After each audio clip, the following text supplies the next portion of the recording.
Bonjour à toutes et à tous et bienvenue dans cette nouvelle vidéo. Dans cette vidéo, on va voir un exercice sur la régression linéaire simple. Plus précisément, l'objectif de cet exercice est de déterminer la distance nécessaire à l'arrêt d'une voiture lancée à 100 km/h après avoir un test de freinage effectué sur cette voiture. Donc voilà, avant de répondre à la première question, on va commencer par tracer le tableau suivant en calculant bien sûr tous les paramètres qu'on va utiliser dans les questions qui suivent. Donc là, on va nous notons le V, c'est la vitesse, et le grand T, c'est la distance. Bien sûr, pour calculer la moyenne, il suffit tout simplement de faire la sommation des modalités divisé sur le CR effectif qui est égal à 7. L'effectif total, c'est égal à 7. De même, pour calculer la moyenne distance, il suffit d'appliquer la formule, c'est-à-dire c'est la somme des modalités divisée sur l'effectif total qui est égal à 7. Donc normalement, dans cette ligne-là, on va donc calculer la différence entre chaque vitesse VI et la vitesse moyenne pour l'utiliser dans cette ligne-là. Bien sûr, cette ligne-là nous permet de calculer la variance de V. Donc, rappelez bien que la formule de la variance, c'est quoi? C'est 1 sur l'effectif total fois la sommation de in et c'est-à-dire les effectifs partiels fois V moins V bar de tout carré. Bien sûr, on sait bien ici que les effectifs partiels sont toujours égaux à 1. Donc, on va appliquer directement la formule pour trouver la variance de V. Voilà, donc on utilise cette sommation-là, il suffit de diviser sur l'effectif total qui est égal à 5.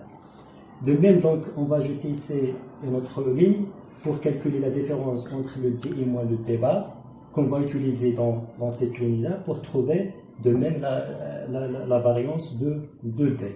Donc, bien sûr, on a ici la sommation, il suffit de diviser cette somme-là par 7. Et on va ajouter notre ligne, le dernier ligne ici, qui nous permet de calculer la sommation de V et moins V bar fois D moins D bar. Donc bien sûr la somme il est donnée dans cette case-là, nous permet de calculer la covariance par la suite. Voilà, j'ai conservé quelques valeurs utilisées par la suite dans le tableau précédent. Concernant la première question, c'est de calculer le coefficient de corrélation. Donc, pour calculer ce coefficient de corrélation, on aura besoin de la variance de V qui est égale à la sommation de V et moins V et de tout carré divisé sur l'effectif total. Donc, on utilise l'utilisation directe de la formule de la variance de V. Normalement, qui est égale à 435,66. De même, je calcule la variance de D qui est égale à la sommation ici divisée sur l'effectif total. On obtient donc 252,24. Donc, j'aurai besoin aussi de l'écart type de V et l'écart type de D. L'écart type de V, par formule, c'est la racine de la variance qui est égale à 20,87. Aussi, l'écart type de D, c'est la racine de la variance, c'est égal à 15,88. Voilà, on a à partir du coefficient de corrélation, on peut déduire que les deux variables sont fortement corrélées, tout simplement parce que la valeur obtenue à partir du coefficient de corrélation, il dépasse 0,7. Donc, bien sûr, on a déjà vu ça dans le cours. On a dit que lorsque le coefficient de corrélation dépasse 0,7, on peut déduire qu'il y a une relation, ou bien une relation de corrélation entre les deux variables. Bien sûr, plus que ce coefficient est proche de 1, on peut déduire qu'il y a une forte corrélation entre les deux variables. C'est le cas ici. Bien sûr, on a le coefficient de corrélation il est proche de 1, donc on peut déduire que les deux variables sont fortement corrélées. Donc, concernant la deuxième question, c'est de trouver la droite de régression de D en V. Donc, on aura besoin de coefficient A, c'est-à-dire le coefficient de la droite de régression A, qui est égal à, par formule, c'est la covariance de VD sur la variance de V, qui est égal à 0,73. De même, pour le petit b, c'est quoi? C'est tout simplement le D bar, c'est-à-dire la moyenne, moins le A fois V bar, qui est égal, si je remplace D bar et V bar et le petit a, j'obtiens moins 18,16. L'objectif, c'est de trouver la droite de régression. Donc, l'équation de la droite de régression de D en V, Donc c'est important normalement ici de noter D en V et c'est pas V en D, c'est pas la même chose. Il faut faire attention. Donc normalement il est noté D2 grand D2D de V qui est égal, normalement la droite il est donné par l'équation suivante. C'est D est égal à 0,73 fois V moins 18,16. Normalement c'est le petit p. Normalement, donc, c'est l'un des objectifs de la droite de régression, c'est-à-dire faire des prévisions. C'est-à-dire, on a donné donc un modèle, d'accord, à partir des résultats qu'on a déjà dans le tableau. Donc, on peut déduire donc des résultats, d'autres résultats qui ne sont pas dans le tableau. Par exemple, ici, donc, lorsque la voiture roule à 100 km, donc, je pense qu'il n'est pas dans le tableau, d'accord. Mais donc, je peux calculer donc la distance nécessaire donc pour l'arrêt de la voiture qui roule à 100 km par heure. Voilà donc concernant la question 4, donc on va utiliser donc la méthode de régression linéaire pour proposer une droite de régression qui reliant donc la racine carrée de la distance à la vitesse v. Donc normalement donc je vais conserver donc la première ligne. La deuxième ligne, donc il faut mettre ici la racine des DI, c'est-à-dire de calculer la racine de chaque DI. Donc normalement la troisième ligne il est conservé donc concernant VI moins V bar, donc il est conservé, c'est le même calcul de premier tableau. De même ici VI moins V bar il est conservé aussi. Donc et aussi dans cette ligne là il faut calculer la racine de DI, chaque composante DI, moins la racine de D bar.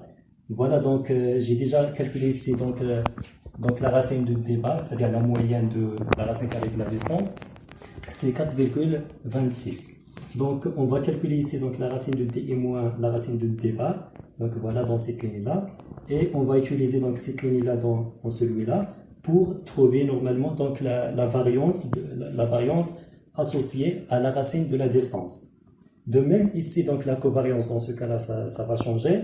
Et ça devient la covariance de V, racine de D. Normalement, donc, il faut calculer ici la quantité VI moins V bar, fois DI moins la racine de D bar. Donc, on a cette quantité-là. Donc, on va utiliser donc ces données-là donc, pour trouver donc, le coefficient de corrélation et la droite de régression par la suite. Et bien sûr, de comparer les résultats de ce tableau avec les résultats qu'on a déjà trouvés dans les 3 premières questions. Voilà, donc j'ai conservé donc ces valeurs-là dans le tableau.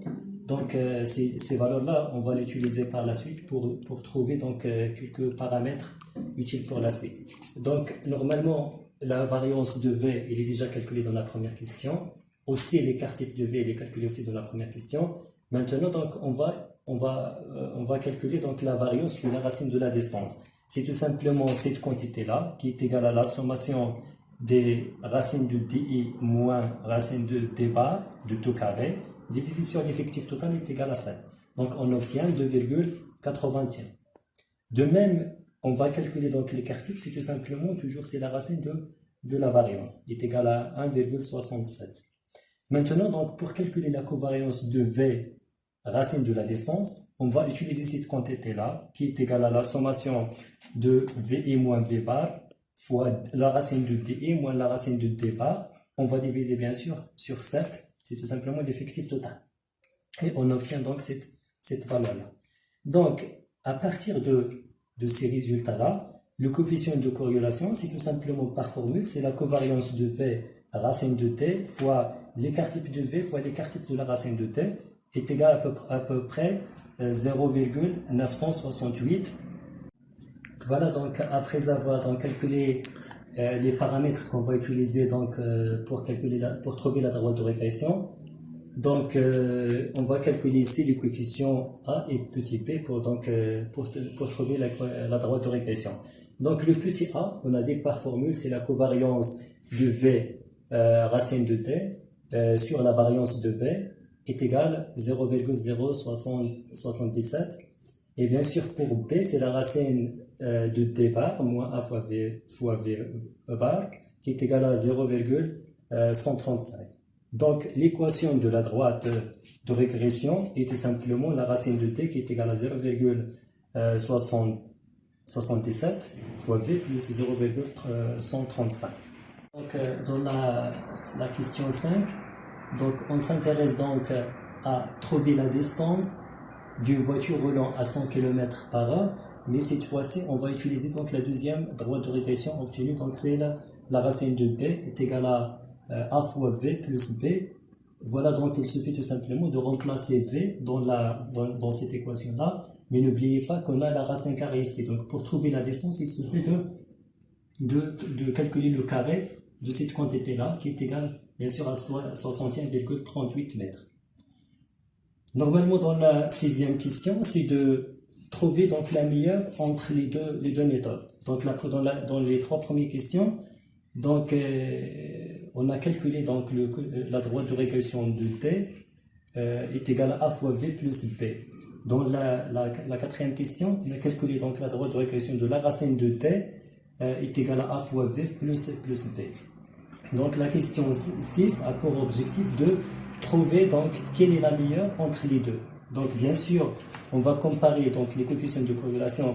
On a déjà dit que lorsque le coefficient de corrélation il est plus proche de 1, alors qu'on a donc une forte corrélation entre les deux variables. C'est-à-dire donc la droite de régression dans ce cas-là, il est très significatif par rapport à la première, tout simplement parce que on a donc le coefficient de corrélation, il est plus proche de 1 que le premier. Donc à partir des deux valeurs du coefficient de corrélation, je peux déduire quelle est la meilleure droite. En revanche, donc la deuxième approximation semble être meilleure. Concernant donc la question 7, c'est la dernière. Donc la question c'est quelle serait donc la vitesse de la voiture qui s'arrête à 40 mètres. Donc voilà, donc si on utilise la première méthode, il suffit donc de remplacer le d par 40 et voilà, donc on obtient la vitesse, c'est 79,67.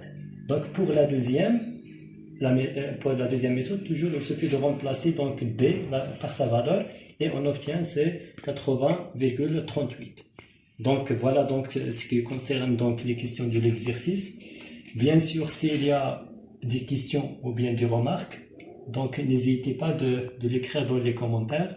Merci d'avoir regardé la vidéo et à la prochaine, Inch'Allah.